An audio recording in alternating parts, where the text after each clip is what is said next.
من الشیطان الرجیم بسم اللہ الرحمن الرحیم تلک حدود اللہ صدق اللہ العظیم بابا زبران درد پاک الصلاۃ والسلام علیکہ سیدی یا رسول اللہ الصلاۃ والسلام علیکہ سیدی یا حبیب اللہ الصلاۃ والسلام علیکہ سیدی یا نبی اللہ وعلی آلکہ واصحابکہ سیدی یا محبوب اللہ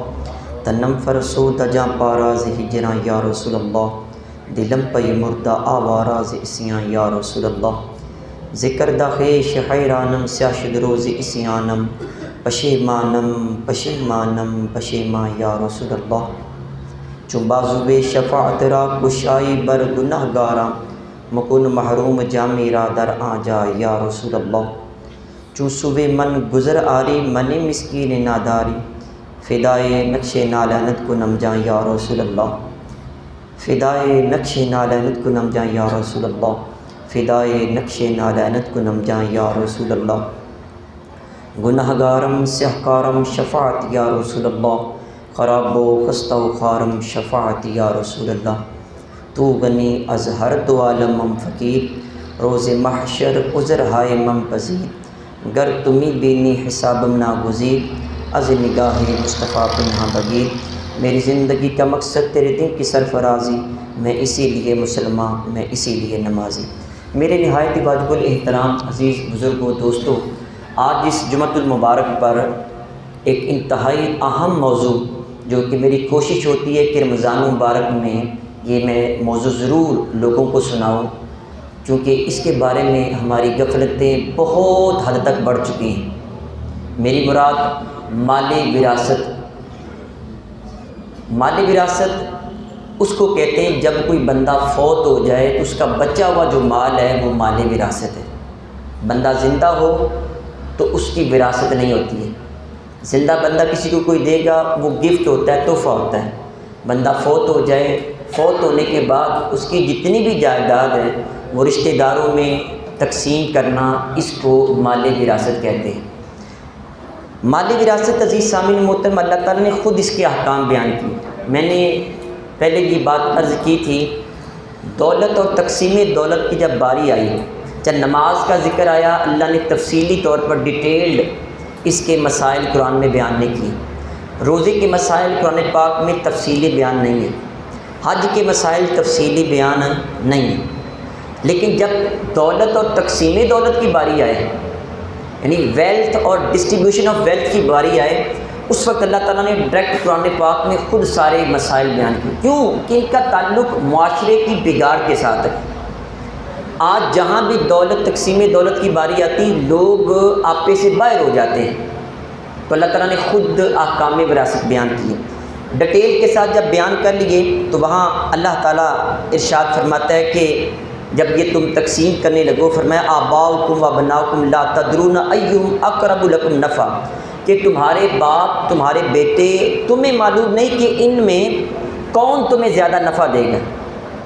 یعنی بندے کو نہیں معلوم کہ میری کون سی اولاد مجھے زیادہ نفع دے گی کون سا رشتہ دار مجھے زیادہ نفع دے گا یہ اللہ کو پتہ ہے فرمایا کہ فریضۃ من اللہ یہ جو حق ہے وراثت کا یہ اللہ تعالیٰ کی طرف سے فرض ہے یہ بندے نے نہیں فرض کیا یہ اللہ نے فرض کیا ہے امیر بھی اللہ بناتا ہے غریب بھی اللہ بناتا ہے سب کچھ اللہ دیتا ہے تو اللہ تعالیٰ کہتا ہے یہ میں نے فرض کر دیا ہے ان اللہ کان علیما حکیمہ آگے فرمایا اللہ خوب جانتا ہے علم اللہ کے پاس ہے اور حکیم حکمت والا بھی اللہ ہے ہماری عقلیں اس حد تک نہیں پہنچ سکتی ہمارا علم اس حد تک نہیں پہنچ سکتا یہ اللہ بہتر جانتا بھی ہے اور حکمت بھی رکھتا ہے اچھا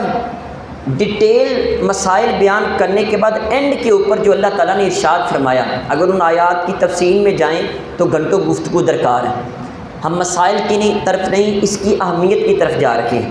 اللہ تعالیٰ نے فرمایا تل کا حدود اللہ یہ اللہ تعالیٰ کی حدیں ہیں یہ اللہ کی حدیں یہ بارڈر آپ نے دیکھا ہو وہاں پہ باڑ لگی ہوئی ہے واگا گئے ہو گنڈا سنگھ گئے ہو تو ایک قدم بھی آگے آپ رکھیں گے تو دونوں طرف سے یہ اعلان ہے کہ اس کو فائر مار دیا جائے انڈیا کہے گا ہماری حد کراس کی ہے پاکستان کہے ہماری حد کراس کی ہے اور اس بندے کا ککھ بھی نہیں بنے گا تو اللہ تعالیٰ نے یہ احکام بیان کرنے کے بعد فرمایا تل کا حدود اللہ لوگوں یہ اللہ کی حدیں ہیں بیٹی کو حصہ دینا بیٹے کو دینا ماں کو دینا بھائیوں کو دینا یہ جو حصے دینا ہے دولت میں سے نکال کے ان کا حصہ دینا یہ اللہ کی حدیں ہیں کوئی بندہ اپنی عقل کے اوپر ڈپینڈ کرتے ہوئے انحصار کرتے ہوئے کہ جی نہیں جی میری سمجھ میں یہ بات نہیں آتی، اور بھائی اپنی سمجھ اپنے پاس رکھے، میرے رب نے کیا ہے یہ میری حدیں ہیں۔ اور فرمایا وَمَن يُطِعِ اللَّهَ وَرَسُولَهُ يُدْخِلْهُ جَنَّاتٍ تَجْرِی مِن تَحْتِهَا الْأَنْہَارُ خَالِدِینَ فِیہَا۔ جو وراثت کے حکام پہ عمل کرے، اللہ اس کے رسول کی بات مانے، اللہ اجر کیا دے گا؟ دنیا میں اس کو فرما دیا کہ جب وہ مرے گا اللہ ایسی جنتوں میں اس کو گھر عطا کرے گا جس کے نیچے سے نہریں بہہ رہی ہوں گی۔ خالدین فیہا، تقسیم دولت اس نے صحیح کی، اللہ فرمائے گا ان جنتوں میں جس کے نیچے نہریں بہہ رہی وہ بندہ ہمیشہ ہمیشہ رہے گا۔ وذالک الفوز العظیم، سب سے بڑی یہ کامیابی ہے، الفوز کامیابی، العظیم بہت بڑی، یعنی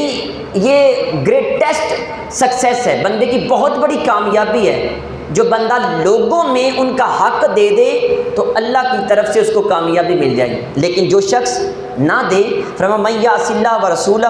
ویتعدی حدودہ، جو اللہ رسول کی نافرمانی کرے اور حد تجاوز کرے، جو اللہ تعالیٰ نے یہ حد لگائی ہے، بیٹی کو اتنا دینا ہے، بہن کو اتنا دینا ہے، بھائی کو اتنا دینا ہے، اس حد سے کراس کرے، یعنی میں نے دینا نہیں ہے یا تھوڑا دینا ہے یا اس کے اوپر قابض ہو جائے، تو اللہ تعالیٰ فرماتا ہے یدخلہ نارا خالدا فیہا، اللہ اس کو ایسی نار جہنم میں داخل کرے گا جس میں ہمیشہ ہمیشہ رہے گا، خالدا فیہا یعنی ہمیشہ اس میں رہے گا، وَلَهُ عَذَابٌ مُہین، اور اگلا جملہ سنے، فرمایا اس کے لیے ذلیل کرنے والا عذاب ہے۔ اچھا عذاب ہوتا ہی ذلت والا ہے، کوئی اچھا عذاب بھی ہوتا ہے؟ یا لفظوں پہ ذرا غور کر لیں، عذاب مہین، اہانہ یہین کا مطلب ہے ذلیل کرنے والا۔ ذلیل کیسے ہوگا؟ اب بندے کو دوزخ میں پھینک دیا ذلیل، یقیناً اس سے یہ ہوتا ہے ساری دنیا کے سامنے جب اللہ تبارک و تعالیٰ اس کو عذاب میں مبتلا کرے گا اس کے لیے سب سے بڑی یہ ذلت ہوگی، تو ذلیل کرنے والا اس کے لیے عذاب ہوگا۔ عزیز سامعین محترم، مال وراثت میں یاد رکھیں کہ بزرگوں نے بہت زیادہ احتیاطیں کی ہیں، ہمارے ہاں اس میں اتنی بے احتیاطیاں بڑھی ہوئی ہیں۔ ایک بزرگ وہ کسی قریب المرگ شخص کے پاس بیٹھے تھے، تو جیسے ہی وہ فوت ہوا تو فوراً کمرے میں بیٹھے لوگوں کو حکم دیا یہ چراغ بند کر دو۔ حضرت وجہ کہا اس چراغ کے اندر جو تیل جل رہا ہے پہلے اس میت کا یہ حق تھا، اس کا یہ مالک تھا، اب اس تیل کے اندر تمام ورثاء کا حق شامل ہو گیا، اس کو بند کر دو۔ اب ذرا غور کرنے والی بات ہے، ہمارے کئی سال مال وراثت تقسیم ہی نہیں ہوتا ہے، پھر کب ہوتا ہے وہ آپ کو پتہ ہے، پھر کیسے وہ قتل ہوتے ہیں، کیسے دشمنیاں بڑھتی ہیں۔ پھر اس سے آگے چلیں، عبد الرحمن بن مہدی رحمۃ اللہ علیہ کہتے ہیں میرے چچا جان جب فوت ہوئے تو میرے ابا جان بے ہوش ہو گئے، سگا بھائی فوت ہوا، کہتے بے ہوش ہو گئے، جب ہوش میں آئے تو جس چٹائی کے اوپر ان کی چارپائی کے قریب بیٹھے تھے تو ابا جان نے فوراً چونک کے کہا اس چٹائی سے کھڑے ہو جاؤ۔ ابا جان حکم کی وجہ کہا کہ اب اس چٹائی میں ورثاء کا حق شامل ہو گیا، اب تم اس کے اوپر بیٹھ بھی نہیں سکتے، یہاں دکانوں پہ قبضے کر لیے جاتے ہیں، کاروبار سمیٹ لیے جاتے ہیں، کئی سال تک وراثت تقسیم نہیں کی جاتی، گلشڑے اٹھائے جاتے ہیں۔ عزیز سامعین محترم، احتیاط نہ کریں گے تو پھر آگے سنیں کہ اس کے کیا نقصانات ہیں۔ مال حرام یہ ہوتا ہے جو بندہ مال وراثت تقسیم نہیں کرتا،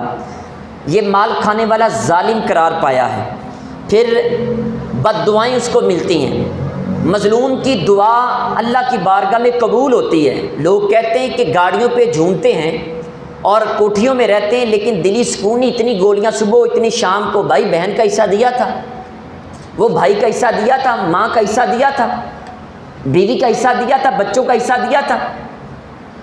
مظلوم کی دعا مقبول ہوتی ہے، پھر اس سے دشمنیاں بڑھتی ہیں، قتل ہوتے ہیں، گرد و نواح کو بڑی مثالیں ابھی بھی موجود ہیں اس کی، پھر اس کے بعد نفرتیں پھیلتی ہیں، حسد، بغض، اور پھر سب سے بڑی بات بندہ اسلامی طریقے سے ہٹ کے کافروں کے طریقے پہ چلا جاتا ہے۔ عزیز سامعین محترم، 5 بڑے گناہ ہیں جب بندہ مالی وراثت تقسیم نہ کرے۔ نمبر 1، سب سے پہلا گناہ یہ کہ بندہ وصیت کے ذریعے اپنے وارثوں کو محروم کر دیتا ہے۔ وصیت یہ جی فلاں میرے رشتہ دار کو 1 پائی بھی نہیں ملے گا، دادے نے کہہ دیا جی وہ میرا پتر 1 ٹکا بھی اس کو نہیں دینا، اور جملہ بولا ہی ہے ہی حرام کا، اس کو نہیں دینا، حالانکہ تم کون ہوتے اس کو وراثت سے نکالنے والے؟ دنیا میں اس کو لے کے آئے ہو، تمہارے نطفے سے پیدا ہوا ہے تو تمہارا وارث بھی بنے گا، تو اس کو وراثت سے محروم کر دینا یہ سب سے بڑا گناہ ہے۔ اکثر کہتے ہیں ہم نے آپ کر دیا، ہم نے چھوڑ دیا، ہم اس کو پیسے نہیں دینے، اس کو جائیداد سے حصہ نہیں دینا۔ سنیں میرے کریم آقا علیہ الصلوۃ والسلام کی 2 حدیثیں، حضور نے فرمایا مرد و عورت کان کھول کے دل کے کانوں سے سنیں اور اس کو یاد رکھیں، معاشرے میں پہنچائیے بات جا کے۔ فرمایا کہ مرد و عورت 60 سال تک، یعنی مراد سے لمبا عرصہ زندگی گزارتے ہیں، اللہ کی اطاعت کرتے رہتے ہیں، نماز روزہ حج زکوٰۃ سب کچھ کرتے رہتے ہیں۔ فرمایا پھر جب موت کا وقت قریب آتا ہے اس مائی کا یا اس بابے کا، تو فرمایا کہ وصیت میں کسی وارث کو نقصان پہنچا دیتے ہیں، یعنی اس کو میں نے حصہ نہیں دینا، تو حضور علیہ الصلوۃ والسلام فرماتے ان کے لیے جہنم کی آگ واجب ہو جاتی۔ اور بھائی 60 سال تک بندہ نمازی رہے اور پھر جب مرے تو سیدھا جہنم میں جائے، لوگ اس کی تعریفیں کر رہے ہیں اس نے بہن کو حصہ نہیں دیا تھا، بیٹے کو حصہ نہیں دیا تھا، بیٹی کو حصہ نہیں دیا تھا۔ قسم بخدا اتنا ظلم کیا جاتا ہے، اپنی اولادوں کی دوسرے خاندان میں شادی نہیں کی جاتی، بیٹیاں گھروں میں بوڑھی ہو جاتی ہیں۔ ہمارے پاس ایسے شواہد موجود ہیں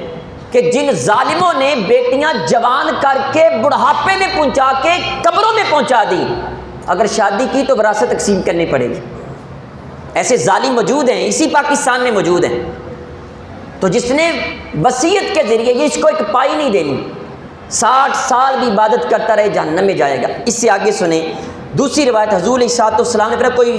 70 برس تک جنتیوں کا عمل کرتا رہتا ہے، اس میں 70 برس کے الفاظ، 70 سال تک جنتیوں کا عمل کرتا رہے، پھر اپنی وصیت میں خیانت کر بیٹھتا ہے تو اس کا خاتمہ برے عمل پر ہوتا ہے، جہنم میں داخل ہو جاتا ہے۔ ایک ہی کلمہ کفر نکلنا ہے نا، 70 سال تہجد گزار رہا، حاجی صاحب رہے، بڑی اچھی زندگی بسر کی، اینڈ پہ موت کا وقت قریب آیا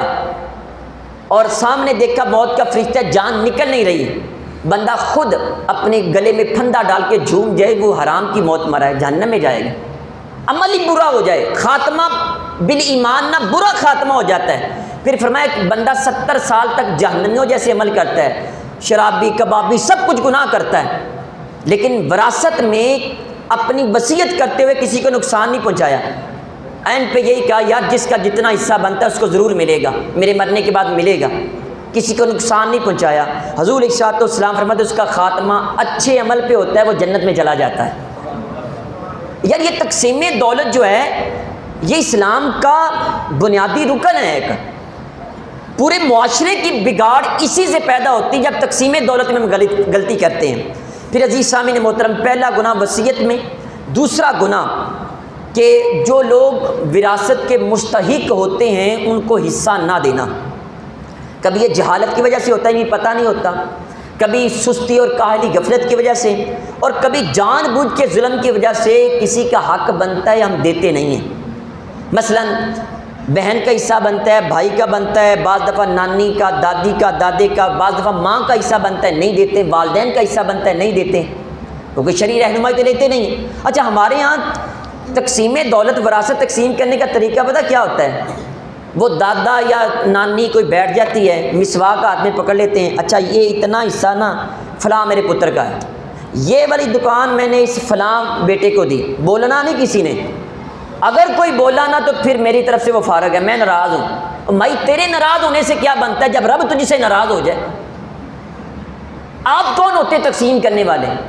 اللہ نے جب خود قرآن میں تقسیم کر دیا، تم کون ہوتے ونڈ پانے والے؟ وہاں ہوتا یہ کہ یہ بیٹا میری خدمت کرتا ہے، اس کو زیادہ حصہ دے دیا۔ بھی باپ فوت ہوا ہے، مائی نے تقسیم کرنا شروع کیا اپنی مرضی سے، اور کسی بیٹے کو وہ بیچارے کو وہ دور کر دیا، جس کی بیوی ڈاڈی تھی اس کو حصہ زیادہ دے دیا، جس بیچارے کو شریف تھا اس کو بل وہ کھڈے رہن لگا دیا۔ یہ اللہ تبارک و تعالیٰ نے حصے مقرر کیے ہیں۔ آئیں جو لوگ اس طرح کا مال کھاتے ہیں، اللہ تعالیٰ فرماتا ہے وَتَأْكُلُونَ التُّرَاثَ أَكْلًا لَمًّا، سارے کا سارا مال کھا جاتے ہیں، وَتُحِبُّونَ الْمَالَ حُبًّا جَمًّا، مال سے بڑی محبت کرتے ہیں۔ پھر میرے کریم آقا علیہ الصلوۃ والسلام نے فرمایا جو وارث کو اس کا حصہ نہیں دیتا ہے، فرمایا کہ من قطع میراث وارثہ قطع اللہ میراث من الجنت یوم القیامہ، جو دنیا میں کسی وارث کے حصے کو کاٹے گا اس کا قلعہ بنے، اس کا وہ کنال بنے، اس کا مرلہ بنے، وہ نہیں دیتا۔ تو حضور ارشاد السلام نے فرمایا کہ قطع اللہ میراثہ من الجنت یوم القیامہ، قیامت والے دن اللہ تعالیٰ اس کا جنت میں سے حصہ ختم کر دے گا۔ تو نے وارث کا حصہ ختم کیا، تیرا جنت میں سے حصہ ختم ہو گیا۔ اس لیے عزیز سامعین محترم، جب وارثوں میں تقسیم کریں تو وہاں غور کریں، پوچھے علماء سے، مفتیان کرام سے پوچھیں اس کا کتنا بنتا ہے، اس کا کتنا بنتا ہے۔ سب مسائل اللہ نے قرآن میں بیان کیے ہیں۔ تیسرا بڑا گناہ کہ مال وراثت دبانا، یہ حرام ہے، یہ مال حرام ہے، یہ مال حلال کا نہیں ہوتا۔ چاہے حاجی صاحب جتنے مرضی عمرے کر لیں، جتنے مرضی حج کر لیں،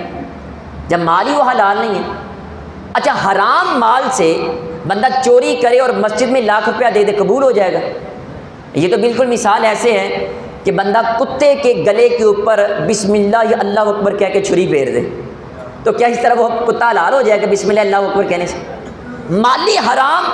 جتنا مرضی صدقہ کر لے، چاہے دسترخوان بچھا دے، پوری دنیا میں تقسیم کر۔ ہمارے المیہ یہ ہے کہ جب کسی بدماشوں کے قصے ہم بچپن میں سنتے تھے تو یہ جملہ بولا جاتا تھا کہ وہ اپنے علاقے کے لوگوں کو کچھ نہیں کہتا، باہر سے لوٹتا ہے، بڑی ہلاشری دی جاتی ہے۔ اچھا مجھے یہ بتائیں، باہر والوں سے لوٹنے کی اجازت کس نے دی ہے؟ جی وہ امیروں سے لوٹتا ہے، غریبوں میں دیتا ہے راتوں کو آ کے، تو امیروں سے لوٹنے کی اجازت کس نے دی ہے؟ امیروں کو رزق کس نے دیا ہے؟ اللہ نے دیا ہے، تو تمہیں کس نے اجازت دی ہے ان سے چھیننے کی؟ تو مالی حرام جو ہے اس کی نیکی قبول نہیں ہوتی۔ آئیں اس کے بارے میں 3-4 وعیدیں آپ کے سامنے عرض کرتا ہوں۔ پہلی، حضرت عبداللہ بن مسعود فرماتے ہیں میرے کریم آقا علیہ الصلوۃ والسلام نے فرمایا جو بندہ مال حرام حاصل کرتا ہے اگر وہ صدقہ کرے تو قبول نہیں ہوتا۔ صدقہ کرے تو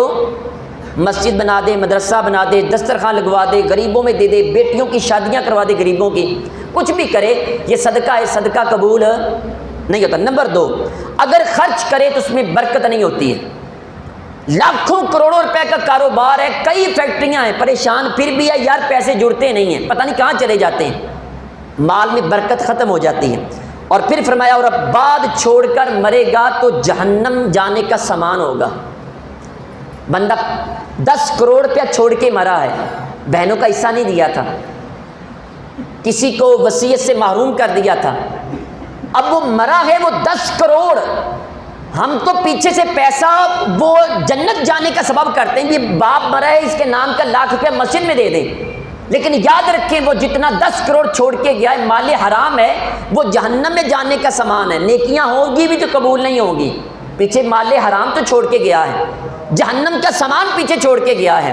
تو حضور ارشاد والسلام نے فرمایا کہ اللہ برائی کو برائی سے ختم نہیں کرتا، نیکی سے برائی کو ختم کرتا۔ پھر اگلی وحی سنیں، حضرت ابوبکر صدیق فرماتے ہیں کہ اللہ تعالیٰ نے اس جسم پر جنت حرام کر دی ہے جو جسم کا حصہ حرام مال سے پلا بڑا ہوتا ہے۔ جسم کا جو حصہ مال حرام سے بڑھے گا اللہ تعالیٰ اس کے اوپر جنت کی خوشبو بھی حرام کر دے گا۔ نمبر 3، تاجدار رسالت صلی اللہ علیہ وسلم نے حضرت سعد رضی اللہ تعالیٰ عنہ سے فرمایا سعد اپنی غذا کو پاک کر لو، اپنی کمائی کو پاک کر لو، مستجاب الدعوات بن جاؤ گے۔ ہم سنتے کہ پہلے لوگ دعا کے لیے ہاتھ اٹھاتے تھے، چہرے پر بعد میں پھیرتے تھے، دعا پہلے قبول ہو جاتی تھی، آج کیوں نہیں ہوتی ہے؟ بھائی ساری زندگی تو آپ نے ڈنڈی ماری ہے، جھوٹ، دھوکہ، فراڈ، 2 نمبری، مال تول میں کمی کرنا، اس سے پیسہ کمایا ہے، دعا کہاں قبول ہوگی؟ حضور علیہ الصلوۃ والسلام نے فرمایا اس ذات کی قسم،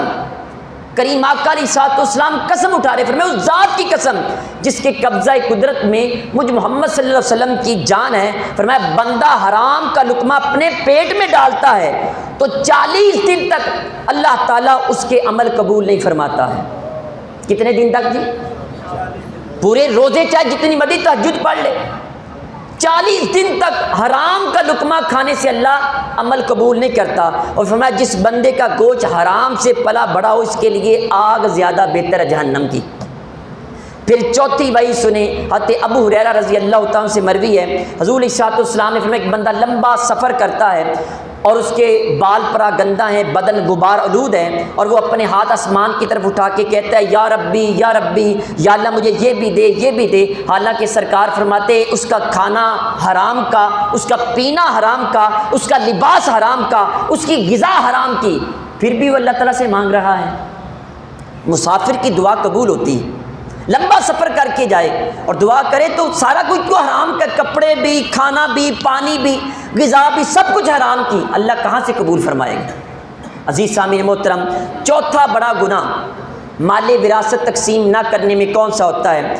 یہ جو مال ہم نہیں دیتے ہیں یہ غصب کا مال ہے، یعنی یوزرپیشن جسے کہتے ہیں، غصب کرنا، ہتھیانا، جس کو پنجابی کھو لینا کسی سے، یہ وہ والا مال ہے، چھین کے اپنے قبضے میں کر لینا۔ اور اس مال کے بارے میں اللہ تعالیٰ کے محبوب علیہ السلام کے ارشاد سنیں، حضرت سعید بن زید، آج مرنوں کے اوپر ہماری لڑائیاں ہوتی ہیں، قتل ہوتے ہیں، دشمنیاں پڑ جاتی ہیں،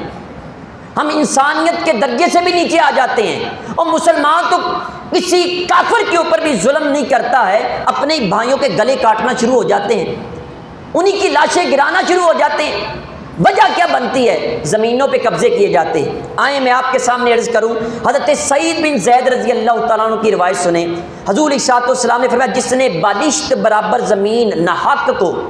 قیامت کے دن، یعنی کسی کی زمین ایک بالشت کے اوپر، بالشت گٹھ کو کہتے ہیں، ایک گٹھ زمین کے اوپر قبضہ کیا، اور ایسے ہوتا ہے دیوار ہونا تو اس دیوار کے اوپر لڑائی ہو جاتی ہے کہ آپ کی دیوار یہاں پہ، وہ کہتا ہے نہیں یہاں پہ 4 انچ کی دیوار ہے، قتل ہو جاتے ہیں، اور جو زور زبردستی کرتا ہے وہ قبضہ کر لیتا ہے، دیوار میں نے یہاں پہ رکھنی، جو کرنا ہے کر لو۔ 4 انچ زمین، ایک بالشت کی بات ہوئی ہے، فرمایا جس نے ایک بالشت زمین کے اوپر قبضہ کیا تو حضور صلی السلام نے فرمایا قیامت کے دن 7 زمینوں کا، یہ 7 اس کی زمینوں کی 7 زمینوں کا تعویذ توق بنا کے اللہ تعالیٰ اس کے گلے میں ڈال دے گا۔ استغفر اللہ، 7 زمینوں کا توق بنا کے۔ اور یار ڈر جائیں، کس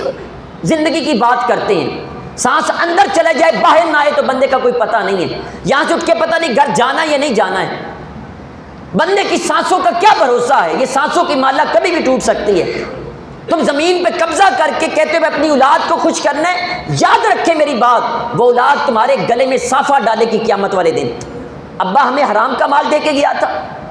باپ کہتے میں نے بڑے اولاد کے لیے چھوڑا ہے، لیکن اولاد گلے میں صافہ ڈال کے اللہ کی بارگاہ میں گھسیٹ کے لے کے جائے گی۔ باپ کی بڑی فضیلت ہے، باپ جنت کا درمیانی دروازہ ہے، لیکن جب مال حرام کمایا ہوگا وہاں اولاد اللہ کے سامنے معاف نہیں کرے گی۔ پھر سنیں دوسری وعید حضرت سعد رضی اللہ عنہ سے مروی ہے، فرمایا کہ جو زمین کے کسی ٹکڑے پر ناجائز طریقے سے قبضہ کرے تو اسے 7 زمینوں کا توق بھی ڈالا جائے گا، اللہ نہ اس کی فرض نماز قبول کرے گا نہ کوئی نفل قبول فرمائے گا۔ استغفر اللہ، یہاں پہ بڑے قبضہ گروپ چل پھر رہے ہیں، 4 پیسے آ جائیں، 4 ہتھیار پکڑ لیں اور کہتے ہیں جی ہم بس ڈون بن گئے ہیں۔ اور بھائی کس چیز کی تمہیں غرور ہے؟ اللہ تعالیٰ نہ تو فرض قبول کرتا ہے نہ نفل قبول کرے گا۔ پھر عزیز سامعین محترم تیسری وعید سنیں، حضرت اشعث بن قیس کندی رحمۃ اللہ علیہ فرماتے ہیں یہ کسی کا مال وراثت کا نہ دینا، اس کے اوپر یہ غصب کرنا ہے، ہتھیانا ہے۔ فرمایا کہ جو شخص دوسرے کے مال پر قبضہ کرے وہ قیامت کے دن اللہ تعالیٰ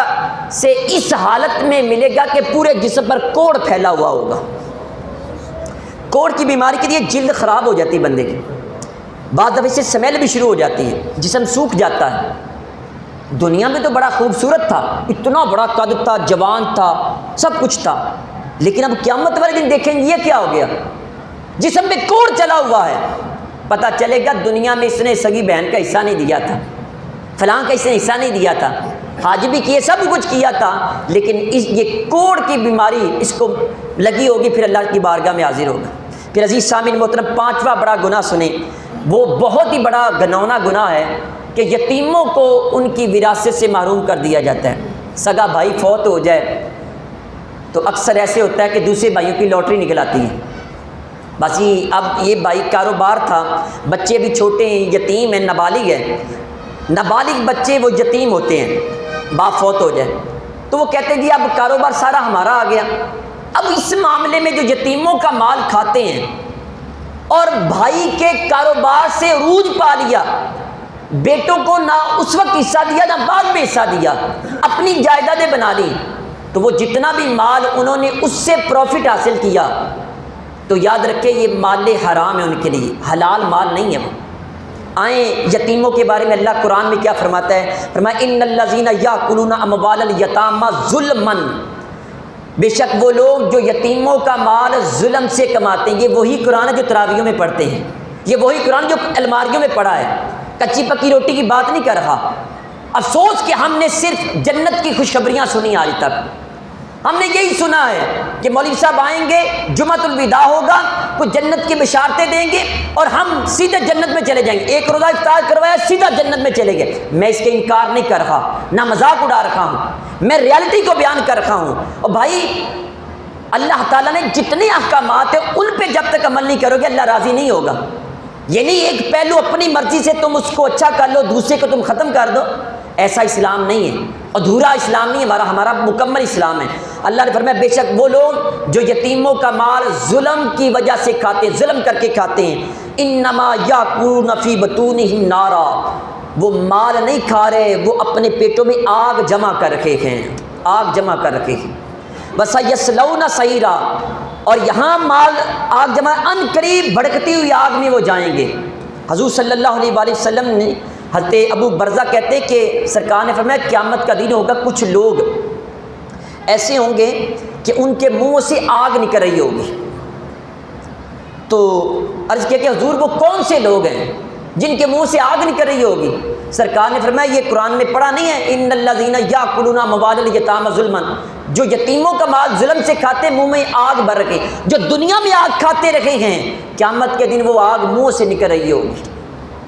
آگے چلے حضرت ابو سعید خدری رضی اللہ تعالیٰ عنہ بیان کرتے ہیں، کہتے ہیں کہ حضور علیہ السلام نے فرمایا معراج کی رات میں نے دیکھا کچھ لوگوں کو جن کے ہونٹ اونٹوں کے ہونٹ کی طرح لمبے تھے، نیچے والا ہونٹ لمبا ہوتا ہے، لمبے تھے۔ کچھ لوگ مقرر تھے جو آگ پکڑ پکڑ کے ان کے منہ کے اندر ڈال رکھے تھے، وہ نیچے سے آگ نکل رہی تھی۔ سرکار نے پوچھا جبریل یہ کون بدبخت ہیں؟ عرض کیا حضور یہ وہ لوگ ہیں جو دنیا میں یتیموں کا مال کھایا کرتے تھے، جو یتیموں کا مال کھایا کرتے تھے۔ عزیز سامعین محترم، حضرت ابو ہریرہ فرماتے 4 لوگ ایسے ہیں اللہ تعالیٰ نے اپنے اوپر لازم کر لیا ہے کہ اللہ تعالیٰ ان کے اوپر رحم نہیں کرے گا، اللہ تعالیٰ ان کو اپنی نعمتیں نہیں چکھنے دے گا، جنت میں داخل نہیں ہونے دے گا۔ وہ کون سے؟ ایک شراب کا عادی شرابی، نمبر 2 سود کھانے والا، نمبر 3 ناحق یتیم کا مال کھانے والا، نمبر 4 ماں باپ کا نافرمان۔ یہ 4 ایسے بدبخت ہیں اللہ تعالیٰ نے فرمایا کہ میں نے اپنے اوپر لازم کر لیا ہے، نہ جنت میں جانے دوں گا نہ جنت کی نعمتیں چکھنے دوں گا۔ عزیز سامعین محترم، یتیم کے مال میں کچھ غفلتیں کی جاتی ہیں۔ مثلا بچے کا باپ فوت ہوا ہے، 4-5 بچے ہیں، بچے چھوٹے ہیں، تو اب اس کے لیے کل خانی ساتہ چلیسواں کروایا جاتا ہے، ان بچوں کے مال سے کروا دیا جاتا ہے۔ وہاں معاشرہ کہتا ہے جی ابا مریا ہوئے تو اتنا مال چھڑ کے گیا ہوئے تے لہٰذا ساتہ چلیسواں بڑا بڑا ہونا چاہیے۔ وہ نابالغ بچے ہیں، آپ ان کا مال استعمال نہیں کر سکتے۔ ہاں سگے بھائی ہیں، وہ اپنی مرضی سے کریں، کل کروائیں، ساتہ چلیسواں کروائیں، جو کچھ مرضی کریں، لیکن ان کے مال سے کرنے کی اجازت نہیں ہے۔ اسی طرح عزیز سامعین محترم کہ یہاں مال وراثت میں جو غلطیاں ہیں، بہنوں بیٹیوں کو حصہ نہیں دیا جاتا، بیٹیوں کے لیے پہلے سے کمپین شروع کی جاتی ہے اور یہ ہندوانہ جملہ بولا جاتا ہے ہم نے ان کی شادی کر دی ہے، 10-20 لاکھ کا جہیز دے دیا، اب ان کو وراثت کیوں دے؟ یہ بارڈر پار والوں کا عقیدہ تھا۔ اگر بیٹیوں کا تم نے جہیز بنایا تو بیٹوں کی شادی کے اوپر جو خرچ کیا ہے وہ کیوں کیا ہے تم نے؟ بیٹیوں کا حصہ وراثت سے بنتا ہے، اگر نہیں دو گے تو یہ سارے گناہوں میں بندہ شریک ہوگا۔ پھر عزیز سامعین محترم، اکثر ایک یہ بھی ہوتا ہے کہ بیوی جو بندہ فوت ہو جائے، جو بیوہ عورت ہے، اس کو مال وراثت حصہ نہیں دیا جاتا۔ اگر وہ اگلی شادی کر دے دوسرے شوہر سے جا کے، شوہر کے فوت ہونے کے بعد، نہیں جی اس نے آگے شادی کر لی، بھائی اس نے شادی کر بھی لی ہے تو اس کو وراثت میں سے حصہ ملے گا۔ 4 بیوی ہیں تو چاروں کو حصہ ملے، ایک کے 10 بیٹے ہیں، ایک کا کوئی بیٹا نہیں، چاروں بیویوں کو برابر برابر ملے گا۔ یہ میرے رب کی ونڈ اور تقسیم ہے۔ پھر اسی طرح بیٹے کی موجودگی میں پوتے کو حصہ نہیں ملتا ہے۔ بیٹا جتنا مرضی نافرمان ہو جائے، آپ اس کو وراثت سے محروم نہیں کر سکتے۔ آنکھ کرنے کا شریک کوئی بھی حکم نہیں ہے۔ بیٹی گھر سے دوڑ کے چلی جائے، نکل کے چلی جائے کسی کے ساتھ، باپ فوت ہو جائے، اپنا حصہ مانگے گی تو اس کو ملے گا، اس کو حصہ دینا لازم ہے۔ وہ جو اس نے آپ کی عزت خراب کی، گناہ کیا، زنا کیا، یہ اس کے ذمے ہے، لیکن جو وراثت ہے آپ دنیا میں اس کو لے کے آئے، وراثت میں حصہ دینا آپ کے اوپر یہ لازم ہے۔ لیب پالک بچہ، آخری بات کرتا ہوں، جو ایڈاپٹڈ سن ہوتا ہے، لے کے کسی کا آپ نے پالا ہے، نمبر ایک تو اس کی ولدیت میں اس کے سگے باپ کا نام لکھوانا یہ ضروری ہے۔ میں نے اگر کسی کا بیٹا لے کے اپنی گود میں لے لیا ہے، میں اپنی ولدیت نہیں لکھواؤں گا، اس بندے کی ولدیت لکھواؤں گا۔ نمبر دو، یہ جو بچہ ہے یہ اپنے سگے باپ کی وراثت کا حصہ لے گا، میری وراثت سے حصہ نہیں لے گا، کیونکہ میرا سگا بیٹا نہیں ہے۔ ہاں، میں اپنی زندگی میں اس کے نام کوئی تحفہ گفٹ لگا دوں، کوئی زمین لگا دوں، وہ میری اپنی مرضی ہے، میری جائیداد میں سے حصہ نہیں ملے گا، اپنے سگے باپ کی جائیداد میں حصہ لے گا۔ جو کچھ پڑھا سنا اس پر اللہ تعالیٰ عمل کر کے پہنچانے کی توفیق عطا فرمائے۔